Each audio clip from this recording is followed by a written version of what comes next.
Qué alegría, hermanos, estar con ustedes nuevamente y con todos nuestros amigos que nos sintonizan día a día, noche a noche. En este día queremos dar una bienvenida a todos nuestros hermanos, pero de manera especial a nuestros hermanos de Islas de la Bahía. Que Dios les bendiga, mis queridos hermanos, apreciada familia, hermanos en todo el redondel del mundo donde nos están viendo. Sean bienvenidos otra vez a este programa La Iglesia al Aire. Hoy estamos contentos de que estamos con vida otra vez y listos para presentar el programa de este día. Que Dios les bendiga. Bienvenidos.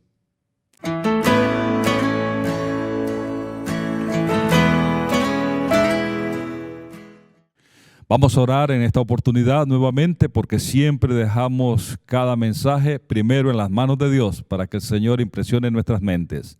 Amado Padre que estás en los cielos, qué bueno es comunicarnos contigo otra vez en esta hora. Gracias porque nos has cuidado un día más, porque nos tienes acá para escuchar tu palabra. Señor, que tu Santo Espíritu haga la obra en cada uno de nosotros y utilices de manera poderosa a tu siervo que has escogido también. Señor, ponemos este programa en tus manos desde el inicio hasta el final. En Cristo Jesús. Amén.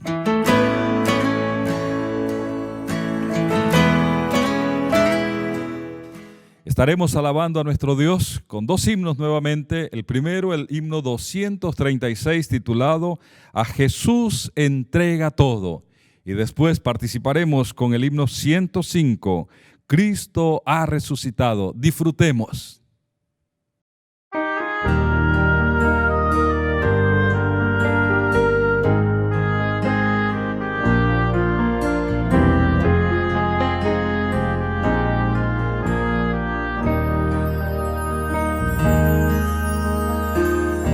Has corrido tras un arco iris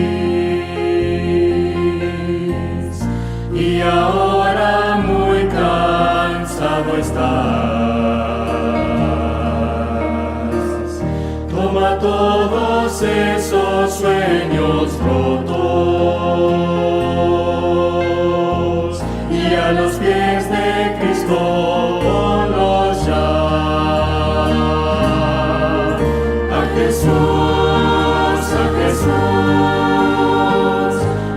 Jesús entrega todo, sueños rotos y heridas del corazón.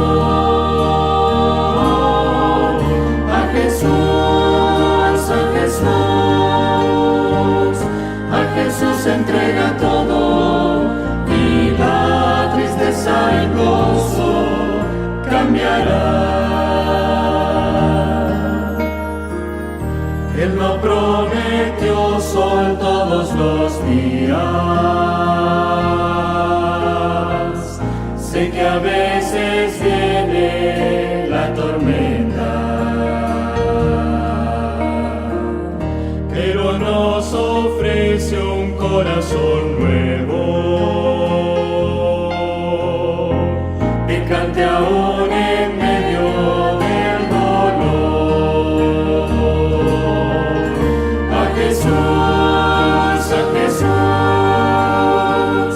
A Jesús entrega todo, sueños rotos y heridas del corazón.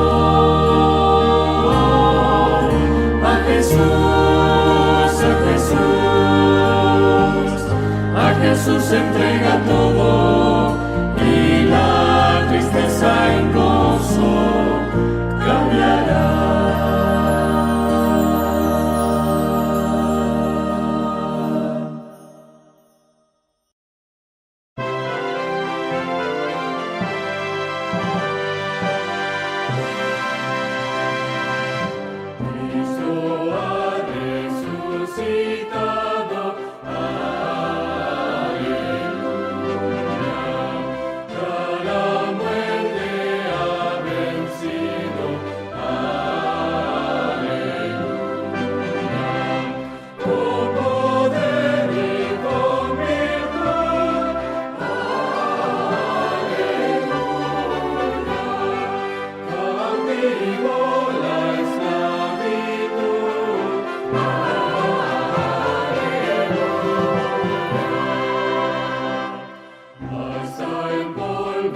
se humilló.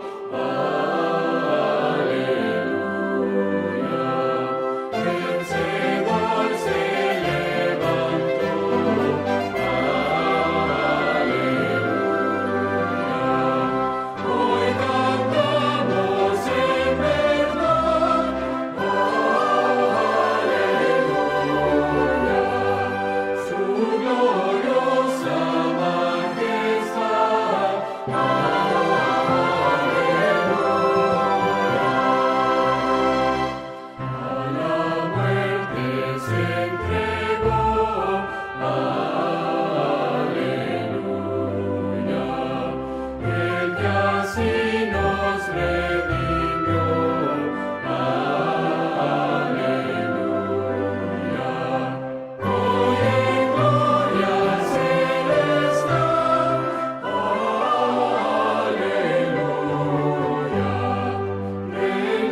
esta oportunidad seremos deleitados por un hermoso canto especial que viene a llenar nuestras vidas de esperanza. Gracias. Escuchemos juntos y adoremos a nuestro Dios.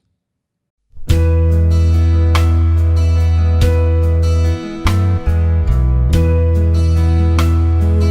noche te busqué como mi maestro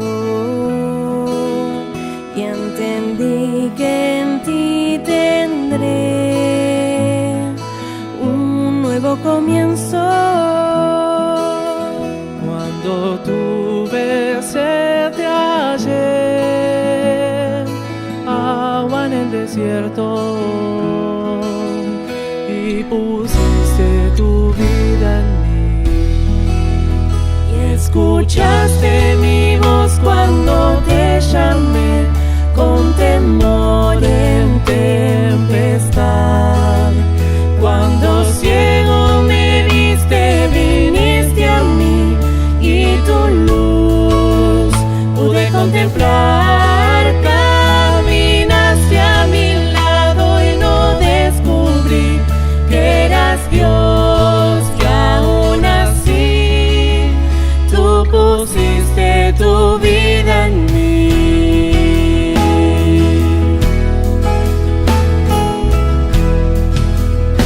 Mis problemas no podrán ocultar, Señor, tu faz, porque puedo yo confiar, siempre a mi lado estás, y si en algo he de fallar, que no sea en dudar que pusiste tu vida en mí. Yo tengo paz, si hay dolor me sostendrás.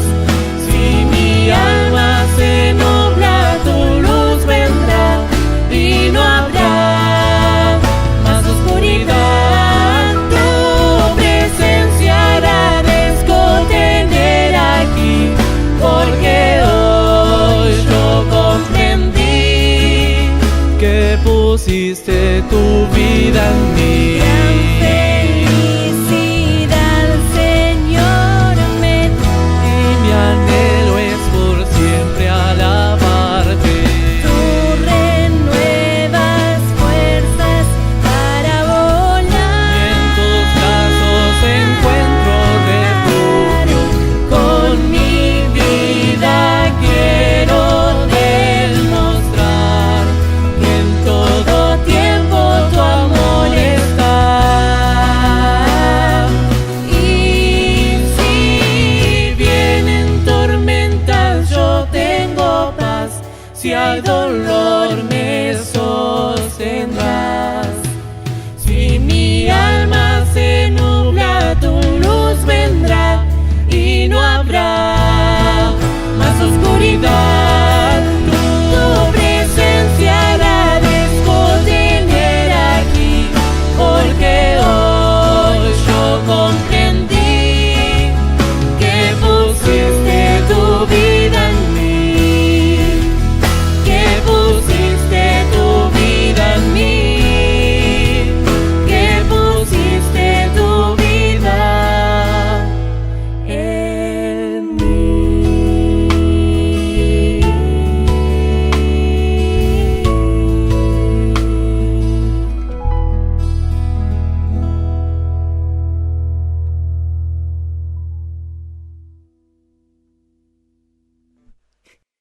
Gracias, Pastor Ríos. Él estará con nosotros presentando el mensaje de esta hora.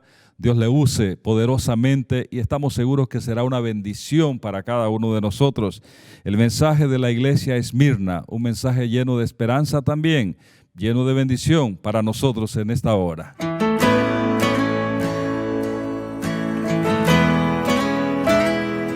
Dios les bendiga nuevamente. Seguimos entonces y vamos al tema número 2 de esta serie, las cartas de Jesucristo, 7 mensajes de bendición. Es tan importante lo que estamos mirando y yo de todo corazón espero que el Espíritu Santo pueda impactar su vida para bien a través de lo que estamos estudiando. Y así pues comenzamos con el día 2 y vamos con la segunda iglesia. Comenzaremos diciendo que al analizar el mensaje de las 7 iglesias, al ver esta porción de Apocalipsis, debemos de recordar que dentro de la estructura quiásmica de Apocalipsis, los mensajes de las 7 iglesias encuentran su contraparte en lo que es de los capítulos 21 y 22, está su contraparte en las 7 iglesias. Volvemos a la gráfica que les mostraba el día de ayer y nos damos cuenta entonces que esta primera porción que abarca el capítulo 1 y el capítulo 3 es lo que algunos estudiosos de Apocalipsis le denominan como la iglesia militante, mientras que la parte en el otro lado del quiasmo, en el otro lado de la estructura, la encontramos como la iglesia triunfante. Y así pues comenzamos con esta aventura.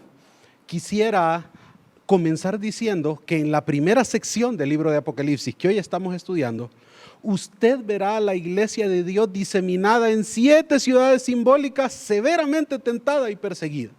Así vemos cómo Satanás ha ido atacando a la iglesia de diferentes maneras a través de esos 7 periodos históricos, pero en la última división de los últimos capítulos de Apocalipsis, aquella iglesia que un día fue sufriente y estuvo desplegada a lo largo y ancho de nuestro planeta, ahora está reunida dentro de la Santa Jerusalén. Ahí la vemos entonces recibiendo todas las bendiciones del Señor. ¿Qué pasa con todas las promesas? Hay un dato bien interesante y quiero que usted lo busque, que lo analice. En un libro que se llama Las 7 claves del Apocalipsis de John Paulien, él destaca un detalle bien interesante de las promesas en las 7 cartas y es que va en aumento. La primera iglesia recibe una promesa, la segunda iglesia recibe 2 y así sucesivamente.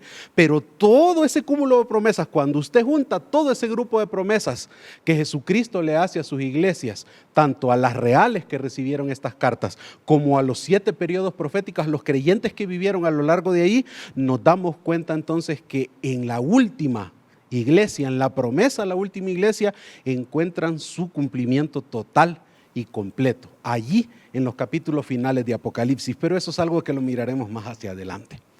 Comenzamos de lleno, y dice la Escritura, escribe al ángel de la iglesia en Esmirna. Así empezamos de lleno. ¿Y qué tenemos que decir de esta ciudad? ¿Cuáles son los detalles que usted debería de conocer? ¿Por qué el Señor decidió escribirle a esta iglesia entonces, a esta comunidad de cristianos en esta ciudad?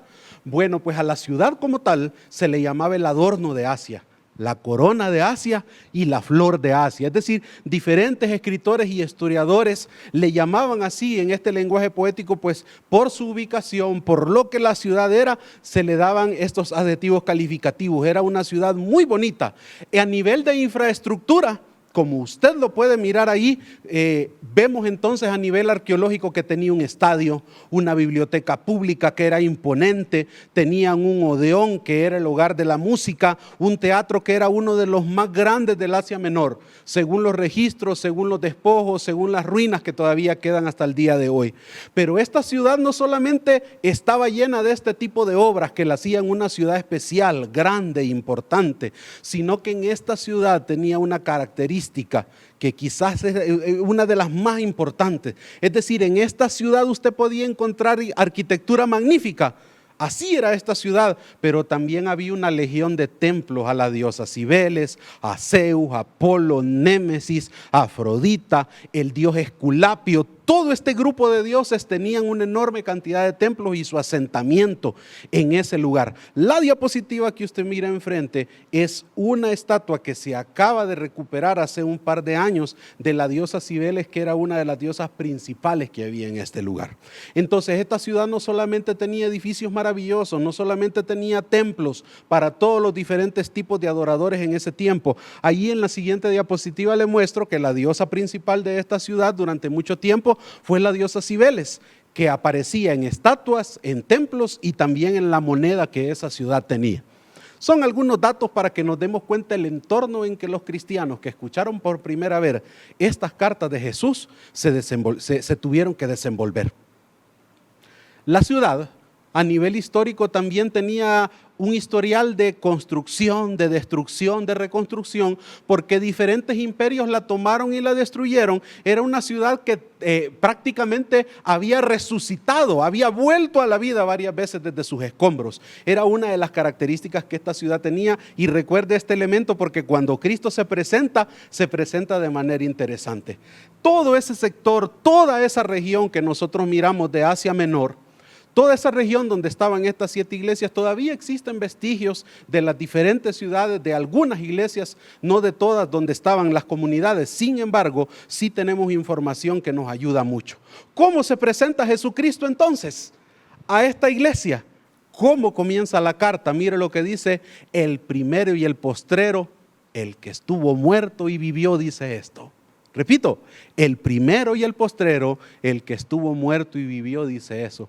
Es interesante la manera en la que Jesús se les presenta a los miembros de esta iglesia en su mensaje, porque la ciudad misma había vuelto a la vida después de varias destrucciones, y los cristianos de esta ciudad fueron los cristianos más perseguidos de toda la región, por una razón que les voy a explicar un poco más adelante. Dice la siguiente frase de Jesucristo: yo conozco tus obras, conozco tu tribulación y conozco tu pobreza, pero tú eres rico. Mire qué interesante la manera. Recuerden que esta es una radiografía de la iglesia. Aquí Jesucristo les está diciendo qué es lo que mira en ellos, tanto sus cosas buenas como sus cosas malas. Y Cristo le dice a esta iglesia: yo conozco tus obras, conozco tu tribulación. Esa palabra tribulación es bien interesante, porque cuando vamos al diccionario teológico, uno de los más confiables que podemos tener al acceso en español, que es el diccionario teológico de Gerhard Kittel, la palabra que se usa para tribulación es esa que usted puede ver ahí, y significa literalmente apretar, estrujar, rodear, ¿ya? Y se usa otra palabra también que es blipsis o tlipsis, que significa presión, estar bajo una carga que aplasta. Así describe Dios a esta iglesia, que era una iglesia que estaba siendo presionada por pesos terribles, estaba siendo aplastada por la presión de Satanás. Sin embargo, Cristo dice: yo conozco lo que ustedes están pasando, yo conozco que están pasando grandes necesidades por las presiones económicas que están sufriendo, por los ataques del enemigo, pero desde mi perspectiva, aunque materialmente son pobres, déjenme decirles que para mí ustedes son ricos. Y eso es maravilloso. En el griego del Nuevo Testamento hay 2 palabras para pobreza. Como usted las puede ver ahí, la primera y la segunda, que es tocheía, que es la que se usa en este pasaje. Realmente la primera, penía, describe la condición de una persona que, si bien es cierto no es rica, pero los griegos decían que esa persona, la que tenía ese tipo de pobreza penía, es una persona que sí, que podía conseguir algo para vivir. Pero tocheía, que es la palabra que Cristo usa para decir: señores, ustedes son pobres, esa realmente significaba entre los griegos, esa palabra se usaba para definir a alguien que no tenía nada, que realmente lo había perdido todo. Sin embargo, vemos aquí que Dios le dice a ese pueblo: no se preocupen, ustedes son pobres, pero dependiendo de cómo los miren, desde mi perspectiva, les dice Jesús, ustedes son ricos. Es interesante porque los cristianos en Esmirna vivían en una de las ciudades más ricas del Imperio Romano en esa región. Sin embargo, ellos como comunidad cristiana eran extremadamente pobres.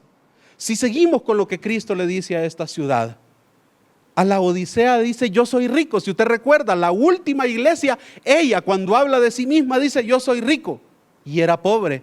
Pero Esmirna, que aparentemente era pobre, Jesús le dijo que en verdad ellos eran ricos. Estos son algunos contrastes y algunas conexiones gramaticales que hay a lo largo de los diferentes mensajes, y vemos cómo la autopercepción engañada de la iglesia de la Odisea los hacía creer que eran ricos, y luego nos encontramos que desde la perspectiva de Dios no lo eran. Pero esta iglesia, que materialmente estaba sufriendo por las presiones económicas, delante de los ojos de Dios era rica. No podía ser fácil definitivamente tener un compromiso, no podría ser fácil ser cristiano en la iglesia de Esmirna. Sin embargo, como nosotros lo vemos, la carta de Esmirna es una de las 2 en la que el Cristo resucitado alaba a la iglesia sin reservas. Las presiones que se recibían de los diferentes grupos comerciales que habían, de comerciantes que habían en estas ciudades, hacían gran presión para que los cristianos pudieran ganarse la vida.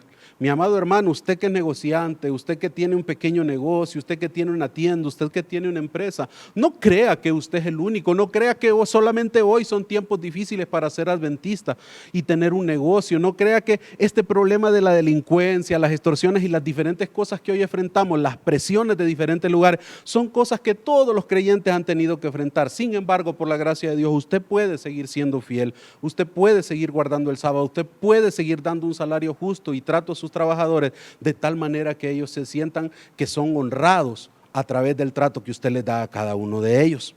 ¿Por qué esta iglesia fue tan perseguida?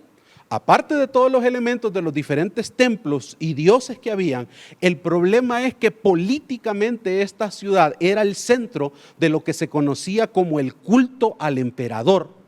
Algunos historiadores nos dejan ver y nos explican más o menos cómo es el proceso y qué era lo que sucedía con los cristianos en esta región y específicamente en la ciudad. Una vez por año, el ciudadano romano tenía que presentarse frente a un altar que había sido dedicado, ya sea que tuviera la figura del emperador o que era levantado en su nombre, y aunque la ceremonia no era muy complicada porque significaba simple y sencillamente hacer reverencia y quemar un poco de incienso frente a la estatua, y a las personas que en esta ciudad específica se hacía una vez al año, le extendían un certificado de que había pasado esa ceremonia que le servía como permiso, dicen algunos, para otras cosas. Eso involucra comprar y vender. Los creyentes, los que tenían algún ramo de negocio en esta ciudad que eran cristianos, tenían este problema porque se negaban.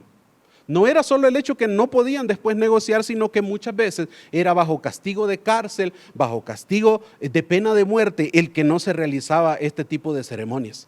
Y esta iglesia entonces fue perseguida, la más perseguida de todas esas 7 iglesias en esa región, fue una de las que geográficamente tuvo que sentir el poder del culto al emperador romano y la presión que esto tenía. Pero no todo es malo. ¿Por qué? Porque la persecución, por supuesto, trae sufrimiento y grandes pérdidas a la iglesia. Sin embargo, muchas veces trae bendiciones porque sirve para zarandear y purificar la iglesia. Cada vez que la iglesia pasa por tiempos de persecución, ya sea en diferentes épocas de la historia o hoy en la época moderna en diferentes partes del mundo, cuando la iglesia es perseguida, hay un zarandeo que deja la mayoría de los creyentes que realmente tienen fe. Porque aquellos que no están bautizados con el Espíritu Santo, aquellos que no han tenido una entrega a Dios en tiempos de dificultades salen. Así que no todo es malo en tiempos de dificultades para la iglesia. Y eso hay algo que es algo que debemos de tener en cuenta, mis amados hermanos. ¿Qué otra cosa le dice Jesucristo a los creyentes a través de esta carta? Dice que también conoce la blasfemia de los que se dicen ser judíos y no lo son, sino que se han convertido en sinagoga de Satanás.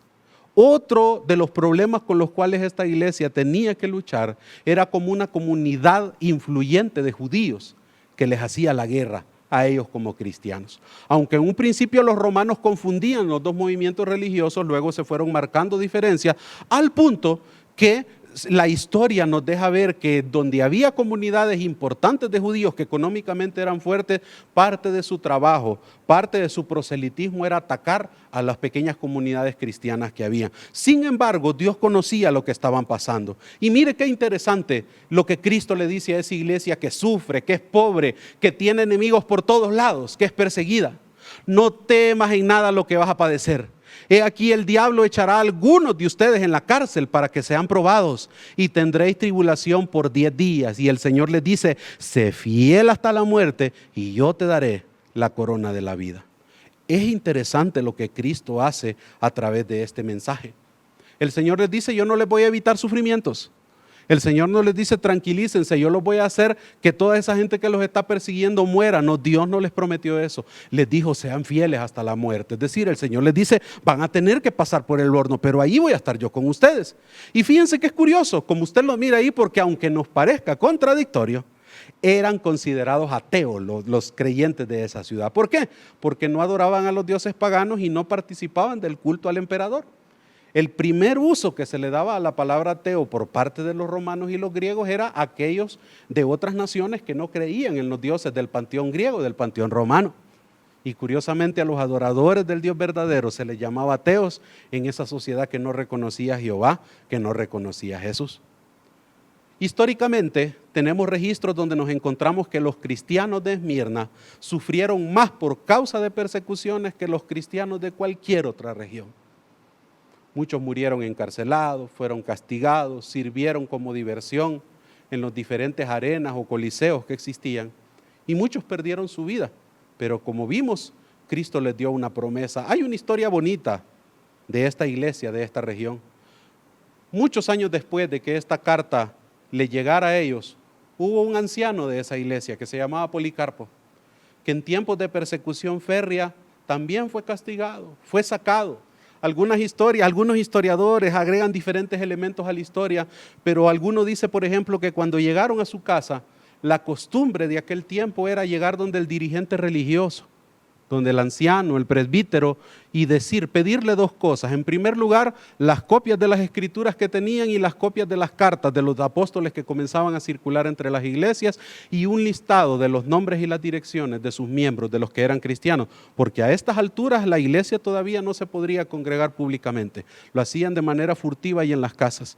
Y así llegaron a la casa de este varón Policarpo, y encendieron la hoguera donde lo iban a quemar, lo amenazaron de muerte, le dijeron que con solo realizar el culto al emperador, que era cosa sencilla, como les explicaba anteriormente, él podría librar su vida. Y tenemos registradas las últimas palabras de este varón que todavía hacen eco hasta el día de hoy, y esta fue la respuesta que le dio al tribuno que lo amenazaba con la muerte: 86 años le he servido y él no me ha hecho ningún mal.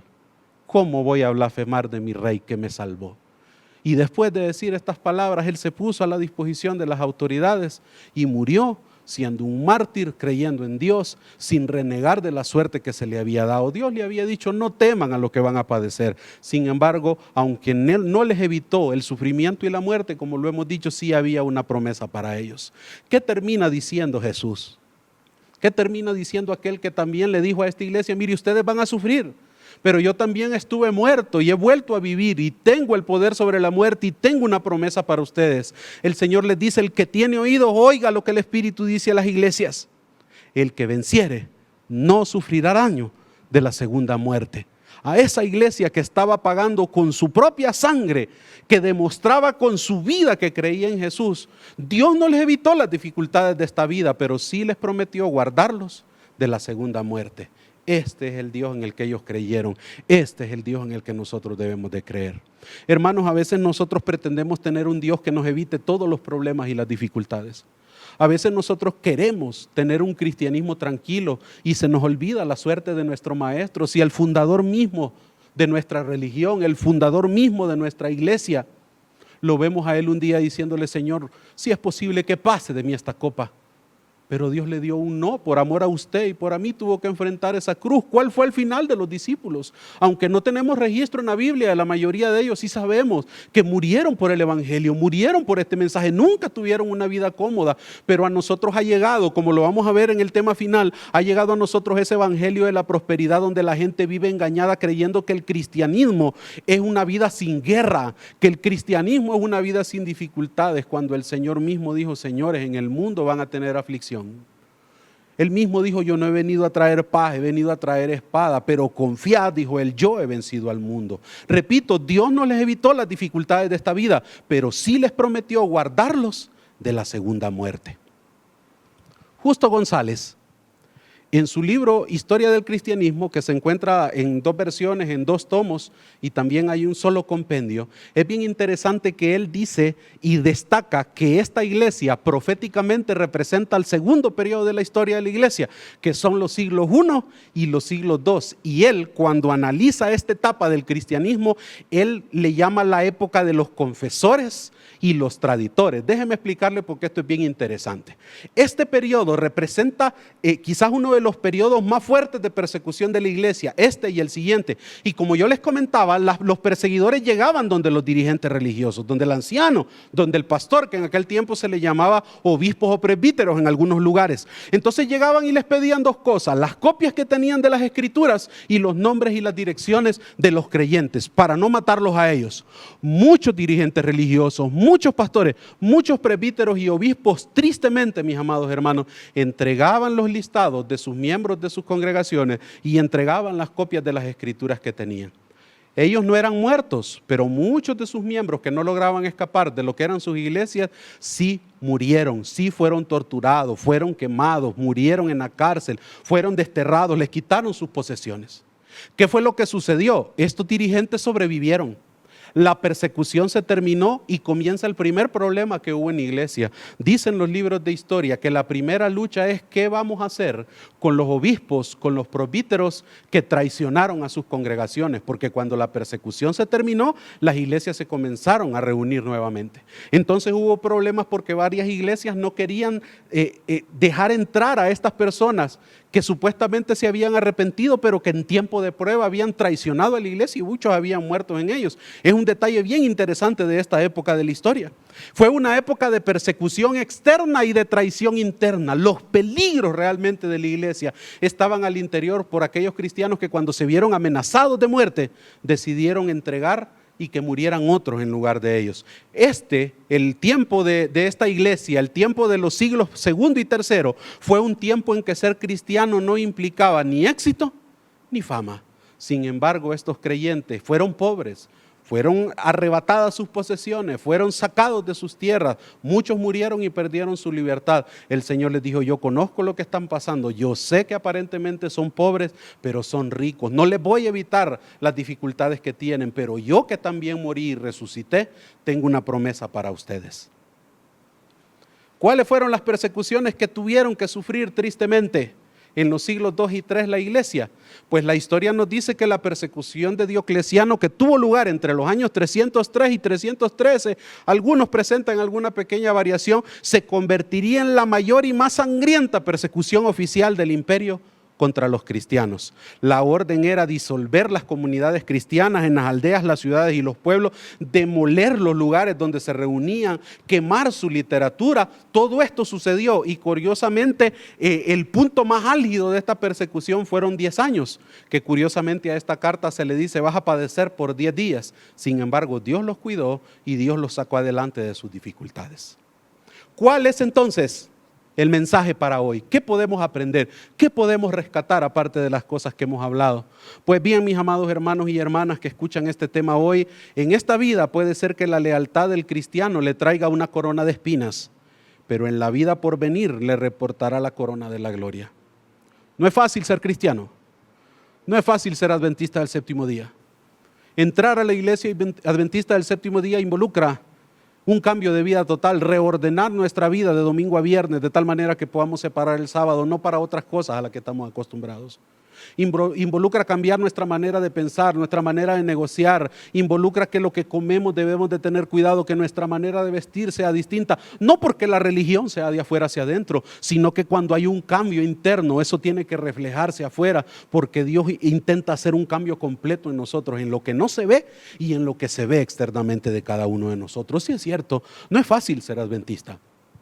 No es fácil para usted como joven cuando sabe que le programan clases en sábado que representa el poder terminar una carrera y no poder hacerlo. No es fácil. No es fácil renunciar a un trabajo cuando sabemos que tenemos que ir el sábado, pero que tenemos una responsabilidad en la iglesia y que no se trata de si el pastor o mi iglesia no me deja, sino que yo tengo una responsabilidad con lo que he creído, con la sana doctrina, con la verdad que me ha sido revelada. No es fácil, sin embargo, mis queridos hermanos, todo aquello que hagamos aquí por amor a Dios y motivado realmente por honrarlo a Él en su debido momento, aquí en esta tierra y si no, en cielos nuevos y tierra nueva, nos será compensado. ¿Qué más tenemos para el mensaje para hoy? Recordar las palabras de Santiago capítulo 1, versículos 11 y 12. Guarda en su corazón este pasaje. Bienaventurado el varón que soporta la tentación, porque cuando haya resistido la prueba, recibirá la corona de vida que Dios ha prometido a los que le aman. Es posible que usted tenga problemas con un esposo inconverso. Muchacho, tal vez usted, muchacha, usted es la única creyente en su hogar y tiene que estar luchando con sus padres, con su familia, sus amigos. No es fácil ser un creyente en el colegio. Sin embargo, la Biblia dice que hay promesa, que hay victoria, que hay realmente una bendición para aquel que está dispuesto a soportar la prueba de ser creyente en esta tierra. Y la última cita que quiero compartir con ustedes en esta noche es Romanos capítulo 8 y versículo 18. Dice la Escritura: las aflicciones del tiempo presente no son comparables con la gloria venidera que en nosotros ha de manifestarse. ¿Se acuerda usted de la letra clásica de aquel himno que cantábamos antes? Si sufrimos aquí, reinaremos ahí. Tengamos paciencia, sigamos adelante. Los creyentes de esta iglesia que hemos estudiado hoy salieron adelante a pesar del enorme peso de las pruebas y dificultades que el enemigo puso en su camino. Podemos, mis queridos hermanos, confiar que aunque ser cristiano no es fácil, no es una tarea imposible y que agarrados de la mano de Dios podemos seguir adelante. Dios les bendiga. Quisiera invitarles entonces a que en esta hora podamos volver nuestro corazón a Dios en oración. Lo invito a que oremos. Padre, te damos gracias nuevamente porque tú eres bueno y para siempre es tu misericordia. Bendice nuestra vida con tu palabra y ayúdanos, Dios de amor, a poder soportar las dificultades y las pruebas que se nos presentan día a día. Tú conoces, Dios del cielo, que en estos tiempos finales no es fácil ser creyente, pero enfrentamos al mismo enemigo que tú derrotaste en el pasado y que agarrados de tu mano, Señor, y con el corazón y la mente abierta para que el Espíritu Santo nos llene, podemos tener sabiduría, fortaleza y poder para seguir adelante, Señor, en las dificultades que la vida nos presenta. Acompáñanos, cuídanos, bendícenos y ayúdanos. Te lo pedimos en el nombre de Jesús. Amén.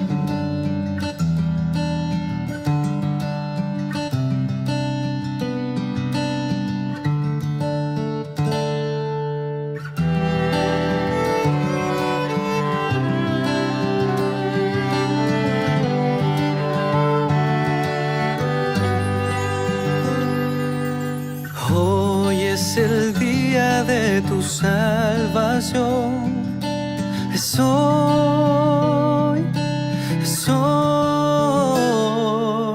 sin vacilar, ruega en oración.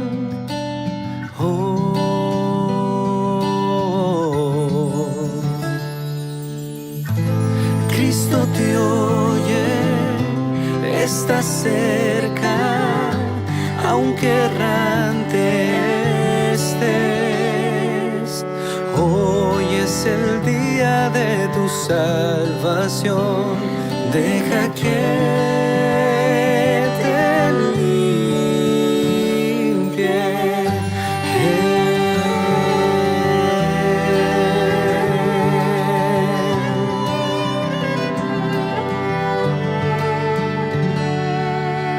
Hoy es el día de tu salvación. Es hoy,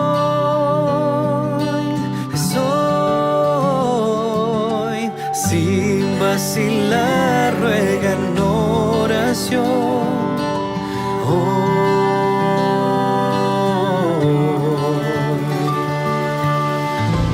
Cristo te oye, está cerca, aunque errante estés. Hoy es el día de tu salvación. Deja que te limpie.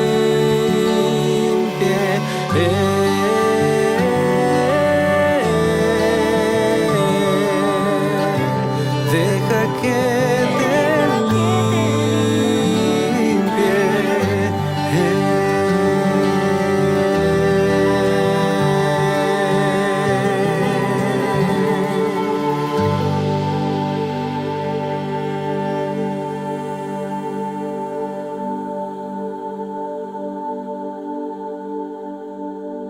Después de haber escuchado el mensaje, después de haber escuchado este canto tema también, solo nos resta decirle, le esperamos mañana otra vez a la misma hora para que juntos disfrutemos de un programa más de la Iglesia al Aire. Que Dios le bendiga, un feliz descanso para todos.